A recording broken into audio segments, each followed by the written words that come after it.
Hey fellas, I wanted to do this days ago, but I did not expect that a simple whole lunch of nachos asada would contribute to a potential case of adenovirus and virus which really seemed to sap my energy and made it hurt to really do much more than anything. I'm only just now getting back up to like a somewhat normal level of like the pain scale is saying down to one, fatigue is getting down there too.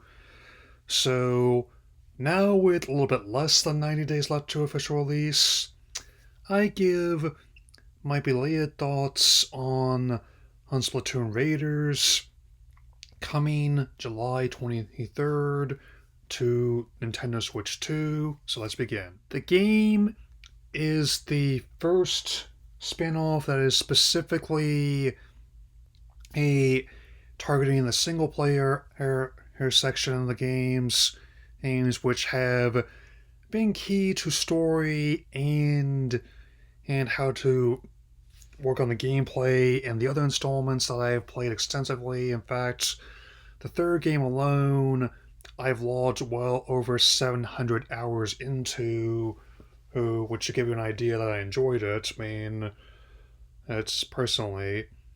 And also like how we get more information from the reveal he'll he'll he'll from before, and also now we've got a bit more detail to go on unlike like fair games, which I personally think they should just cut their losses and shelve. We actually have a mixture of not only like pre-rendered stuff, but also what it'll actually look like in game with the character customization screen, with their mechanic, and not only building a hideout, but also more transports. They'll have to see where this actually fits into the overall chronology of the franchise.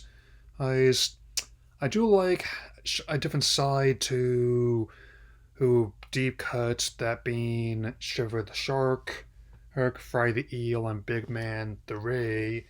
Hey, and how flexible it is. I definitely have an idea of how I'm going to be designing my avatar as well. And also marvelous how little their tootsies are. I mean, and of course you can unlock more and more cosmetics and weapons as you go. Obviously going to be working differently from the main games, with the treasure you find, and and to borrow from Hedy Lamar, or is that Headley? How do you do such fantastic stunts with such little feet? In regards to pricing, I mean, it's relatively in line with what I paid for the previous installments, even factoring in the available pricing.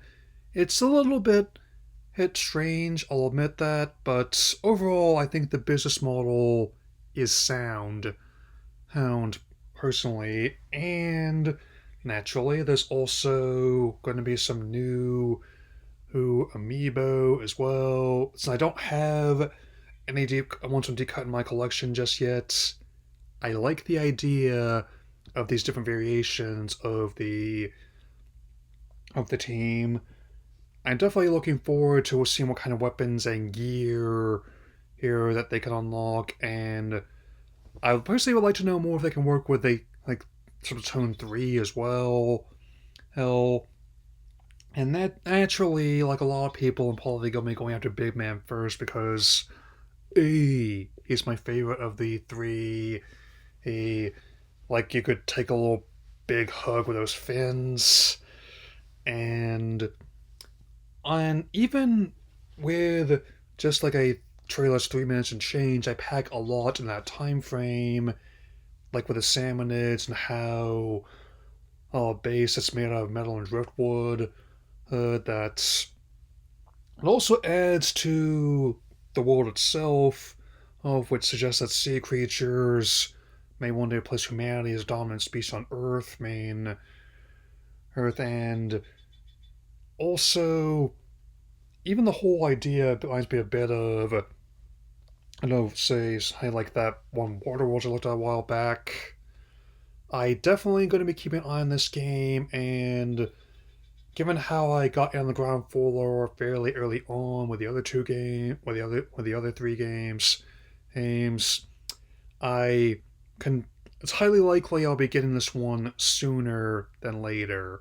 Here, I mean, I am still.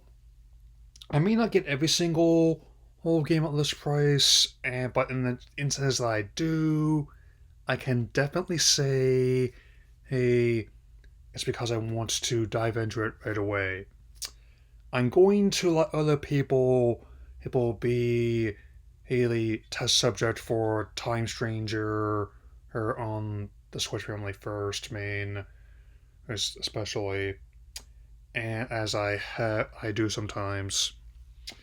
All the same, I can definitely say that this is consistent with their I'm gonna do my own thing business model they've been going at in some capacity since the original Wii and the DS. That's where some people thought we'd be getting like a fourth main game. I was one of the people who was expecting like a DX version of the original Splatoon, and would still appreciate that, especially with the official servers for that one going dark a bit ago.